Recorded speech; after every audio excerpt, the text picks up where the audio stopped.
staying right here today. Nice and close. Nice and close. All right.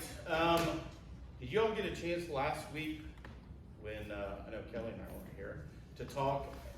Any reflections about the little trip that some of us took when we went to Church of the Living God? No? Did anyone have any reflections from that time who was able to go with us when we went over and worshiped together with that church? It's okay if no one does, but it was interesting, okay? The longest song you've ever heard. It's kind of a song from the start to the very beginning. Yeah.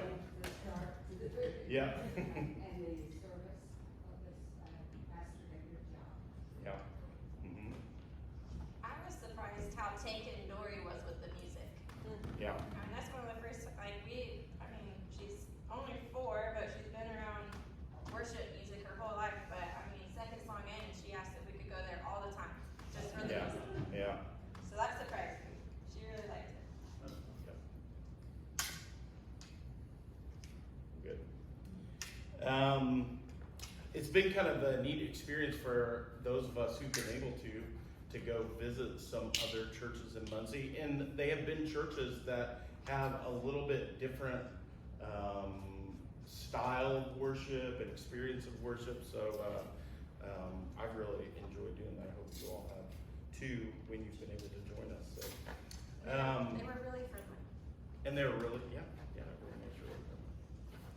Of course, they're just like us. If we had a bunch of people show up and say, "Hey, we want to come to your church," I'm sure we would just be like, "That's so great that people want to come and spend time with us." So it's a good way for us to connect with people and other Christians that we don't normally get to have fellowship and worship with. So, all right, starting off this morning, how many of you have ever felt like or feel like right now that you want to give up? Has anyone ever felt that way? Or just me? Okay, yeah, a few people. I have had those times in my life, either because of my own actions, something I've done, or because of people around me, or even because of my own mental health. I've had those kind of feelings of wanting to give up, and giving up is not always a bad option, actually. Like if you're giving up destructive habits, or you're giving up unhealthy relationships, or giving up drinking, or giving up whatever it might be that's like having like a negative effect on our lives. But the kind of giving up that I think what we do when we're discouraged is often about giving up on the good things, or the right things, or the things that are helpful for us when we decide, or we're tempted to think that maybe it's no longer worth it to keep going in that direction. You know, we have talked over the past, it's probably been a year. I don't know if it's been every month, but most months, we've talked about love and joy and peace and patience and kindness and goodness. And this week, we're going to talk about faithfulness as a fruit of the Spirit. And these are the things that God develops within us through the Spirit that affects the way that we live and interact and have relationships with one another and with other people that we come into contact with. So faithfulness is the topic for today. So I went back to the recesses of my files, and I thought, have I ever given a message on faithfulness? You would think so. Couldn't find one. But I found this message about a day in Jesus' life where he kind of gave us like a blueprint for faithfulness. And so I took some of that message, and that's what we're going to talk about today.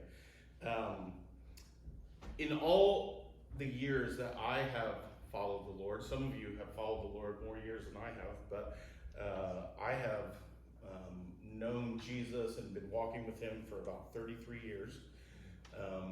I worked the same job in campus ministry for 28 years, and that happened up until just last May. I have experienced, like most of us have, a lot of really challenging things in life, and somehow made it through those things and made it out on the other side. I've run 4 marathons, if you can believe that. So I've gotten, at the time I only weighed 210 pounds, but I was able to get 210 pounds, 26 miles, running, not like walking or crawling, but actually running. I have survived a couple of really intense wilderness situations that I don't ever care to go back and experience ever again, but made it through. If I'm going to have a longer life than what I thought, I always thought I'd be dead by 50. But if I'm going to have a longer life than that, I could have another potential 20, 30 years left. I don't know, maybe longer. But persevering or being faithful is about keeping on the same track, continuing to go until the very end. Perseverance is connected in like a biblical sense with salvation. Jesus talks about the end of times and some of the terrible things that are going to happen in those days. And I think it's in the book of Mark where he says that those who persevere till the end will be saved. Or 1 John chapter 2 and verse 28. And now, dear children, continue in him so that when he appears, we may be confident and unashamed before him at his coming. Continuing in him. Now, if we think that it's all on us to do this, we can't mess up, we have to keep going, we have to pull ourselves up by our bootstraps, well then we're completely missing the idea of that, because faithfulness, continuing on in our faith, is a fruit that the Spirit of God develops within us. But we will continue on toward Christ until ultimately we see him in glory. I want to look at some passages about this 24-hour period of Jesus' life, and we can see in this real life experience kind of the reality that Jesus was a person. He was fully God, but also he was a real person with many of the same struggles that we have. And so I'm going to just kind of tell the story of this chapter and look at all the different things that happen. A lot happens in this day. But part of the reason we do this is so we see Jesus, the way that Jesus responds, and then we imitate him. And that's a part of being faithful. Mark 6 talks about the death of John the Baptist. John the Baptist had spoken out against Herod, and he ended up getting thrown in jail, and he ended up dying because of that. And Jesus starts off this particular day hearing about the death of John the Baptist. And John was Jesus' relative, his cousin, but he was also a co-worker and a friend. I know we have all had people that are close to us who've passed away. I remember when my first grandmother died like 30 years ago, and she had been sick, she had been suffering with cancer for a long time, and then of course there was like some sense of relief that she was not in pain anymore. But I remember when I saw her lying in the casket, and I just immediately thought of all these times sitting around her table growing up, playing cards and games and checkers, and she was completely ruthless and never ever let us win any games. And she was a terrible cook. Every time she cooked, the smoke alarms would go off, and then my grandpa would say, "Dinner's ready." But at her funeral, like the reality of her being gone, the weight of that, like all came in, and I was sitting right behind my grandfather, and his shoulders were just heaving up and down as he was, and the rest of us were just grieving over the loss of this person who had been in our lives. And many of us, probably all of us, have felt this pain in someone that we're close with, a parent or a spouse or a sibling, or maybe all of the above. And we would know what Jesus was feeling. Because this was a person that he was close with. This was one of his relatives. Remember in John chapter 11 when Lazarus died, and Jesus showed up to the tomb, and what does it say? He wept. Without question, he wept over the loss of this dear family member and co-worker. And adding to his grief was, of course, the injustice of all of it, that his life had been cut short by this cruel monarch. Matthew says when Jesus heard what happened, he withdrew by boat privately to a solitary place. And of course, he needed to be alone, as we all would, to process, to grieve. And as he was going away to this private place, his disciples ran into him. And they had just returned from this experience of going out and proclaiming the gospel in the area. They were healing people, and they had gone into towns and villages, and they happened to come back right at this time. And it says in Mark 30, they gathered around Jesus and reported to him all that they had done and taught. And these were just ordinary people who are now speaking to crowds and healing blind people and making people who couldn't walk, enabling them to walk in Jesus' name and with his authority. And they were excited, and Jesus must have, in one sense, glorified about their excitement. But of course, this was a bittersweet moment. The disciples were really doing it. They were actually doing the thing that he was going to ask of them to do when he was gone. And yet the pain and the emptiness that he was experiencing, of course, was present in that moment. And in Mark chapter 6, in verse 31, it says, then because so many people were coming and going that they did not even have a chance to eat, he said to them, come with me by yourselves to a quiet place and get some rest. So they all went away to a quiet place to be by themselves. As he took the disciples with him, either of these events could have been a significant thing. Losing someone close to you, or this mission that his disciples had been on, and then they just returned back. It warranted some time for conversation and reflection and a chance to pause. But it says in verse 33, but many who saw them leaving recognized them and ran on foot from the towns and got there ahead of them. When Jesus landed and saw a large crowd, he had compassion on them because they were like sheep without a shepherd. So he began teaching them many things. By now, you could probably imagine maybe it's like 10 o'clock in the morning. Jesus looks out on this huge crowd of people. A lot of the estimates say that maybe it was 15 to 20,000 people that had come to gather to receive something from him. And he had compassion, it says. He looked in their faces.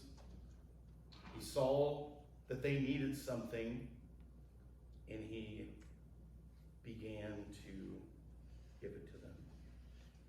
Somehow, in the midst of his own personal pain, the needs of the people around him enabled him to think outside of himself, and he felt general compassion. So today, maybe we would say, like, well, he was probably repressing his own grief or his own feelings, and maybe we would say he was taking too much ownership for the needs of other people. And so he should have taken some me time instead of whatever it is that he found himself in. But maybe he's gaining his significance through being immersed in other people's problems. Or we would have all kinds of things to say about this. But we have actually never had 20,000 people show up to come get something from us before. So it's probably a little different situation, I would imagine. This was a huge crowd of people who were sitting and waiting by the shore, and they were wanting to receive something that was going to help their lives. And Jesus looked into their eyes, and he knew what was there. He knew that there was selfishness there. He knew that these were people that were wanting their own needs met. They cared very little for him and what he might be going through. They didn't even know about John the Baptist having passed, nor did they probably care about how that affected him. They came to take something from him. And he knew that that's what they were doing. And yet it says that he had compassion on these people. Maybe in tears, he began to teach them and touch them and heal them. And he gave gifts to a crowd that, if my understanding of people is accurate, they were probably largely thankless. Where was this crowd when a couple years later he was handed over to be crucified? If you remember, they were the ones who had been whipped up into a frenzy by the chief priests that were shouting, "Crucify him, crucify him." He gave gifts to those who would later kill him because he gave the gifts to them. And on this day, he did it for 6-7 hours. In verse 35, it says, by the time it was late in the day, so his disciples came to him. This is a remote place, they said. It's already very late. Send the people away so they can go to the surrounding countryside and villages and buy themselves something to eat. But he answered, you give them something to eat. Have you ever had one of those awkward moments when someone tells you something, and at first you think they're joking, but then you kind of keep looking at their face and realize they're serious?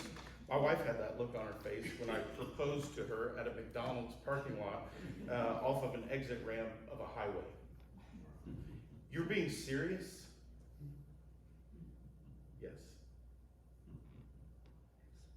That's what they saw when they looked into his eyes. And in 37, it says, they said to him, that would take more than a half year's wages to feed all these people. Are we to go and spend that much on bread and give it to them to eat? And Jesus said, how many loaves do you have? Go and see. So they went around, looking around, okay, how many loaves? What's out there in the crowd? And they came back and reported to him, we only have 5. And a couple fish. That's all we were able to find. 5 loaves and a couple of fish. But they started off saying, we only have this. If there's ever a phrase that is spoken that completely describes our lack of faith and our lack of trust, one that I have spoken so many times, I only have this. I don't have that. We only have. And if you read over this too fast, you might miss what's going on, because Jesus, I'm sure, was wondering, did they catch it? They just returned from a tour of Judea where they were actually healing people. They were touching people, and they were standing up and walking, people who had never walked before. And they watched Jesus just a few moments ago healing a crowd of 20,000 people. And then the first words that came out of their mouth were, we only have 5. Their eyes were focused not only on what they could see, these 5 loaves, but the fact that they didn't have enough. When God had clearly already showed them that whatever they had was enough. So in Mark chapter 6 and verse 40, it says, Jesus taking the 5 loaves and the 2 fish and looking up to heaven, Jesus spoke a blessing, and he broke the loaves and he gave them to his disciples to set before the people. And he divided the 2 fish among them all. And they all ate and were satisfied. And the disciples picked up 12 baskets full of broken pieces of bread and fish. And there were 5,000 men who had eaten the loaves. So in contrast to the disciples, whose eyes were focused on themselves, on what they could see, Jesus, the first thing, what did he do? He looked up to heaven. The disciples thought, we don't have enough. And Jesus showed, if our eyes are looking in the right place, no amount that we have is too small. The miracle here was not that 20,000 people ate. I mean, that was just 5,000 men.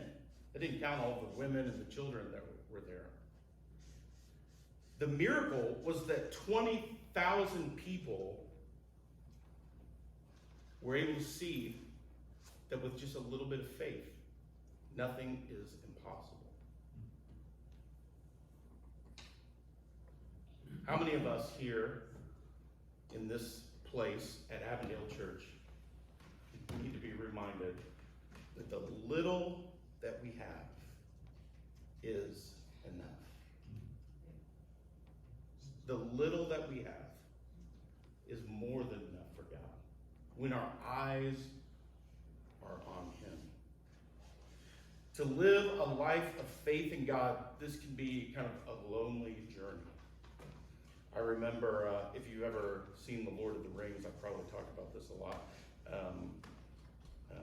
I think Frodo at one point says, to bear a ring of power is to be alone.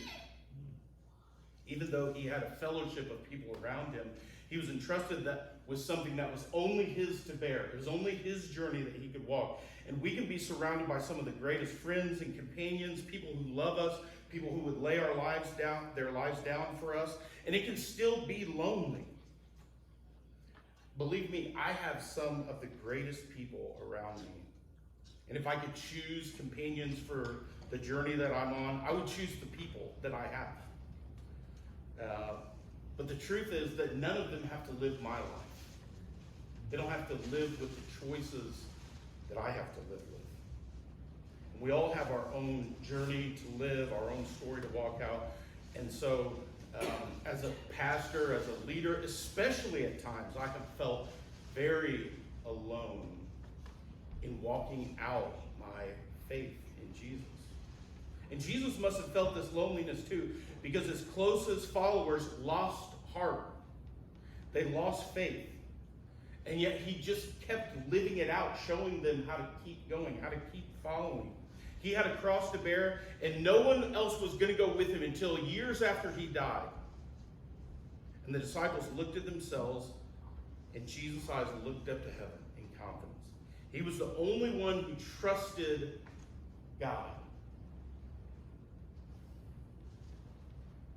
He was like an alien in a strange land in front of all these people who were thinking about their stomachs and their own needs. And his eyes were fixed on God. In John's accounting of the story, right after he fed the crowd, it says, Jesus knew that they intended to come and take him and make him king by force. And of course, this was because of the news of John's death. But there were people, there were factions within Israel that wanted to come and overthrow the Roman government. And they saw what Jesus had just done. He had done a huge miracle right in front of all of them. And they thought, let's make him king. Let's get him to serve our purposes. And because of that, he had to get away. He knew that he needed to get away from this situation because the crowd became unruly and they were getting ready to do something that was not according to the plan that God had marked out for him. And even his disciples, even those close to him, they were probably thinking, yeah, this is it. This is the point where Jesus walks into Jerusalem and declares himself king. And we regain the authority of the Jewish people in this place, and we overthrow the Roman government. In Mark 45, it says, immediately Jesus made his disciples get into a boat and go on ahead of him to Bethsaida while he dismissed the crowd. The disciples, of course, they were confused because they completely misunderstood who he was too. They thought he was going to do it. This is the perfect time. You got 20,000 people with you right now. This is the time to do it. And they were dumbfounded. Instead of weapons, they were handed oars. And instead of fighting, they were floating in a boat on a sea now. And in verse 46, it says, after leaving them, he went up on a mountainside to pray. You know how we can all find something to complain about, right? We can all be very free to air our feelings. And of course, understanding our feelings, understanding what we're really feeling is very important. Past generations before us probably didn't do a very good job of this. And we all experience the effects of that. And we don't want to repeat those things, but part of being a faithful person is acknowledging the things that we feel and then doing doing the right thing with that. Taking it, you mentioned about taking those things honestly to God. Our struggles in faith, the things that we're wrestling with. How easy it would have been for Jesus to be the victim here. To say, look at all this stuff that's happening to me. Nobody cares about me. Nobody's concerned about how I feel. No one cares about how I am relating. No one has even asked me today how I'm doing. But he wasn't the victim. In Hebrews chapter 5 and verse 7, it says, during the days of Jesus' life on earth, he offered up prayers and petitions with loud cries and tears to the one who could save him from death. And he was heard because of his reverent submission. Although he was a son, he learned obedience from what he suffered. Jesus had a way of dealing with the intense feelings that any of us have as human beings. He knew how to take those things to his Father. I have regular feelings of being overwhelmed. And when I get like that, it can be hard for me to pray. It can be hard for me to do a lot of things. So where do I usually start? Well, I always make lists. I have so many lists of things I'm anxious about. If you look at my journal, it's just all lists. A lot of times they're numbered. Sometimes I can get to like 15, 16, 17. And these are just the daily difficult stresses of life that cause me anxiety and fear, or it caused me regret, anger with my kids, or financial stresses, or challenging interactions with people, unmet expectations, fighting with my wife, whatever it might happen to be, among many other things. And in a short time, I can list out all of the things that I am feeling anxious about. And usually, my goal is writing out that list. Now I can just pray about those things. I can give those things over to God. But often what I do is I write the list and then I go take a nap. Because I'm so overwhelmed with my frustrations and feelings, the demands on my life, unmet desires, the circumstances that I wish would just go away, my pride, my sins, whatever. They press in on me until I usually end up crying out to God, I can't take this anymore. God, would you just take this away? Help me.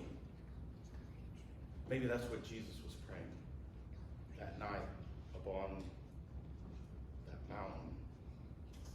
In Mark 40, in verse 47, it says, later that night the boat was in the middle of the lake, and he was alone on the land. He saw the disciples straining at the oars because the wind was against them. So imagine this. They're praying, and who knows how long he's been doing it, but he's just looking out there, and he's seeing that little boat just fighting against the waves. And he's on the land, they're in the boat. It says when evening came, so this must have been like 7 or 8 o'clock. Then it says that at the 4th watch of the night, which is about 3 to 6 a.m. So he had been there from like 8 o'clock until 3 a.m. or 4 a.m. and he was watching them struggle. And in verse 48, it says, shortly before dawn, he went out to them walking on the lake. He was about to pass them when they saw him walking on the lake, and they thought he was a ghost. And they cried out because they all saw him and were terrified. Now that's weird, right? I mean, I guess if you're Jesus and you have the power of God, you're on the land, they're on the boat, you can just walk right out on the water. But imagine I even like the way that this passage is written. He was about to pass them by. He was about to walk right past them. And they totally freaked out. It's a ghost. What are we seeing? What's happening here? And if he was about to pass them by, where was he going? To the other side of the lake? To let them kind of deal with the waves and all the excitement that they were in? And then he says, take courage. It is I. Don't be afraid. Oh, what a relief, I'm sure they thought. We thought this was just someone walking on the water.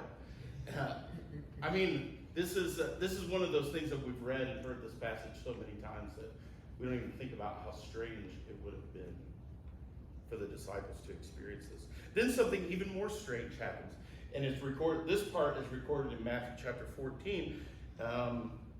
Lord, if it's you, Peter replied, tell me to come with you on the water.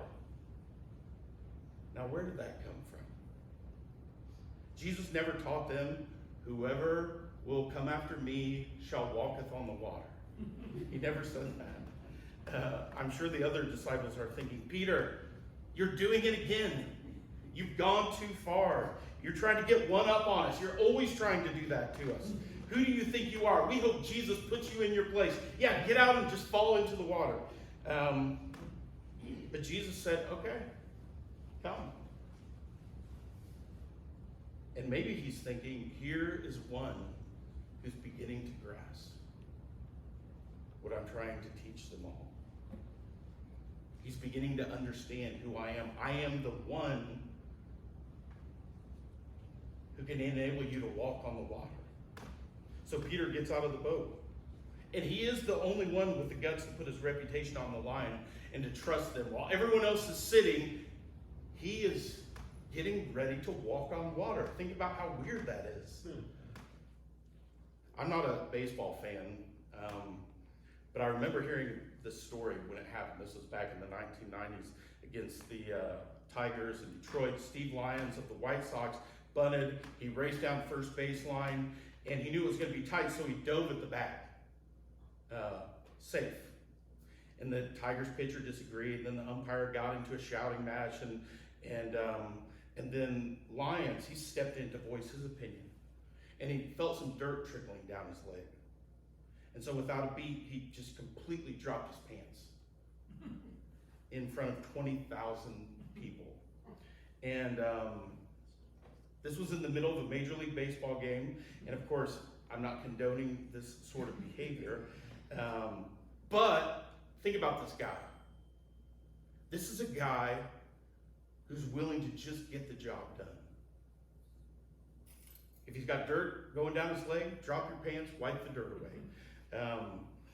And he is also the kind of person who slides into first base. No one slides into first base.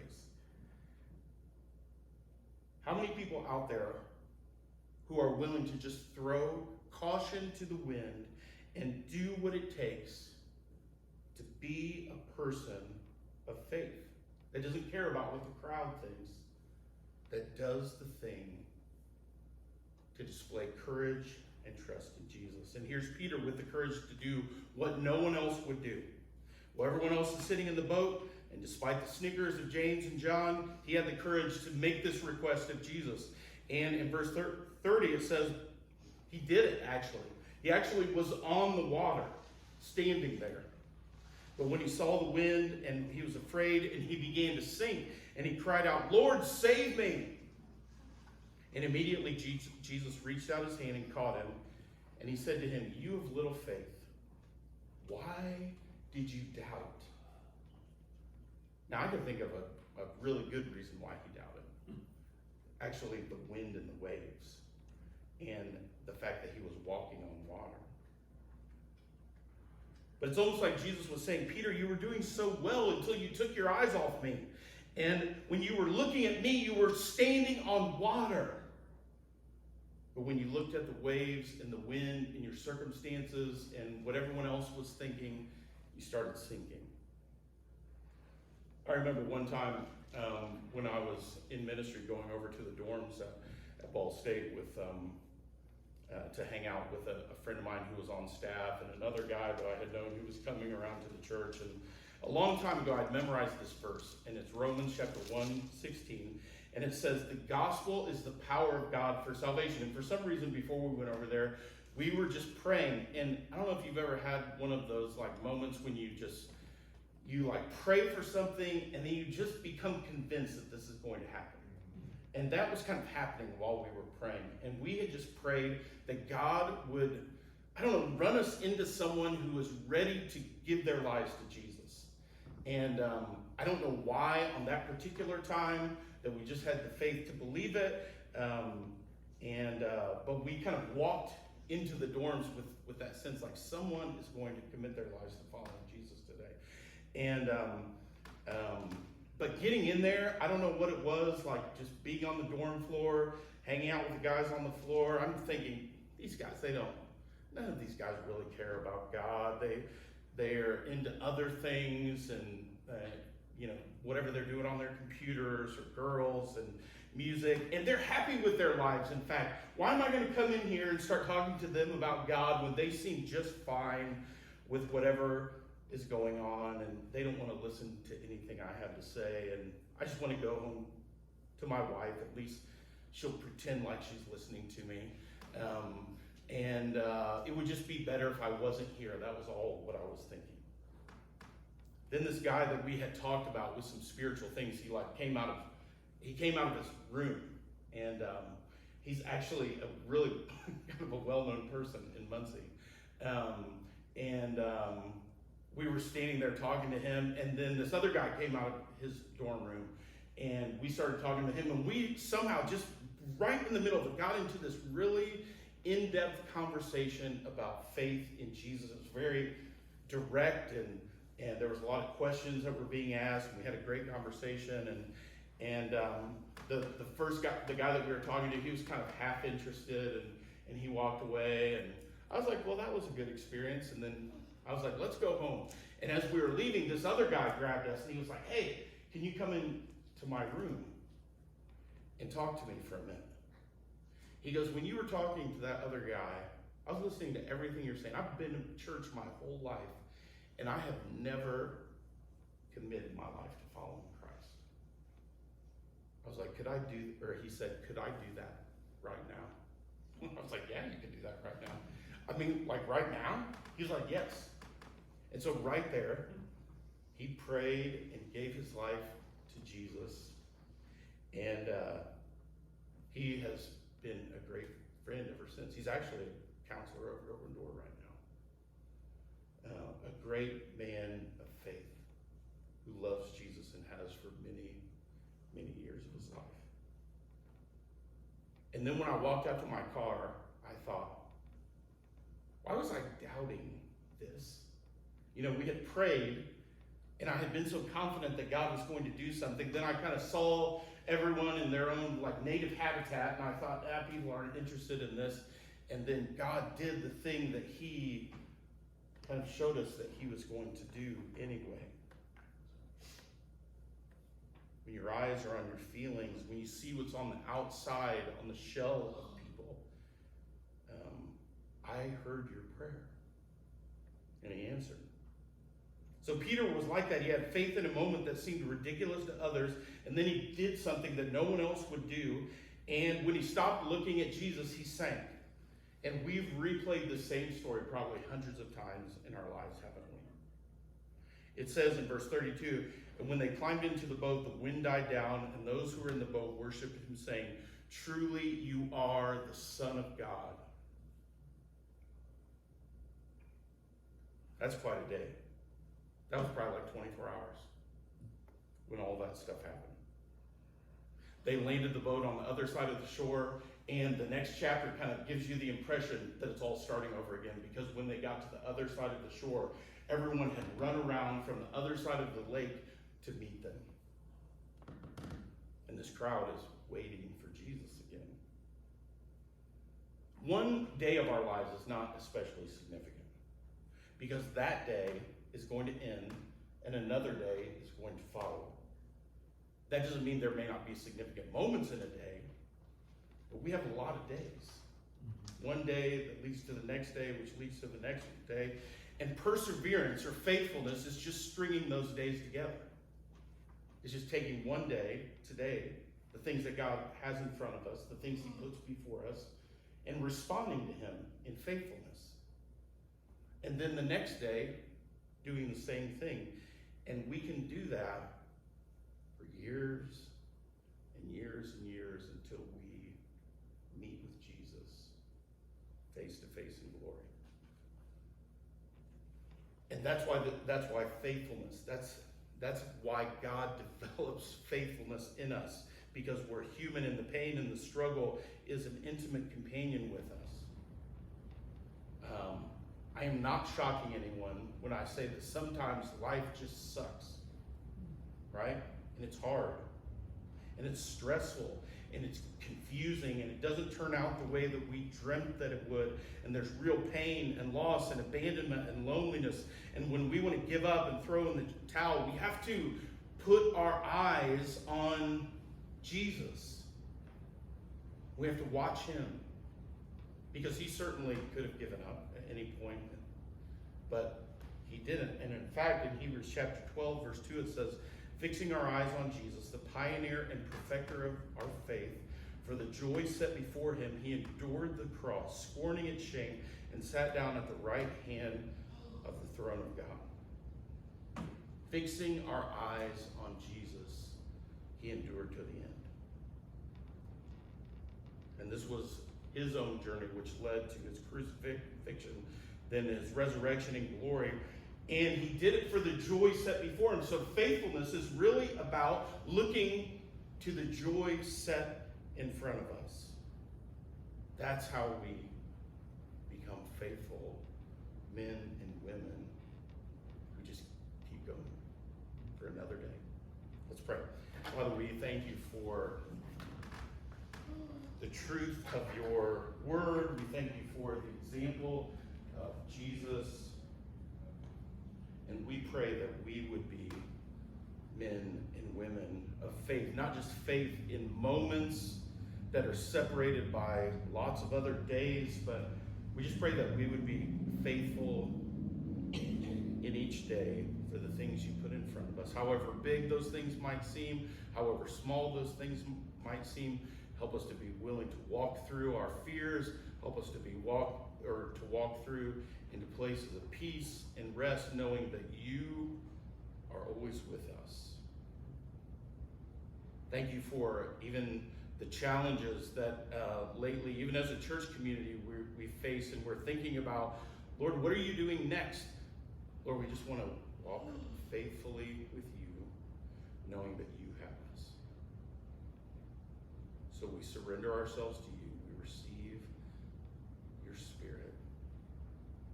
And we want to respond to you by being men and women of faith and trust. In Jesus' name, amen.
my first breath, running into your arms is like running from life to death. And I feel this rush deep in my chest. Your mercy is calling out.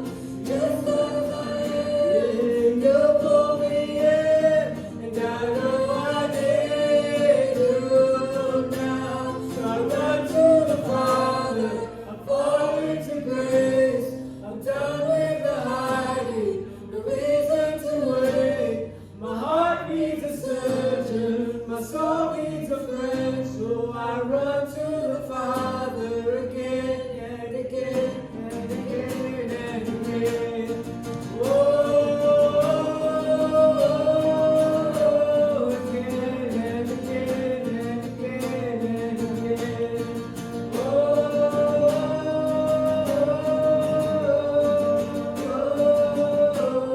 I run to the Father, I fall into grace.